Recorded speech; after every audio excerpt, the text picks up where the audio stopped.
អង្គាបអើយអូននៅទីណាឮតែវាចាមិនឃើញអូន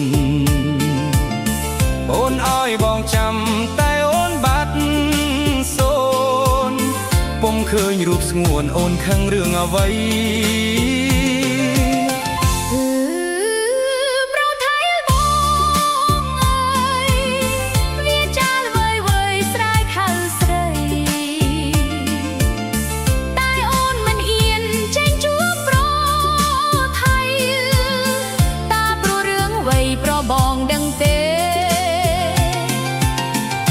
ស្ពានអើយស្ពានវែ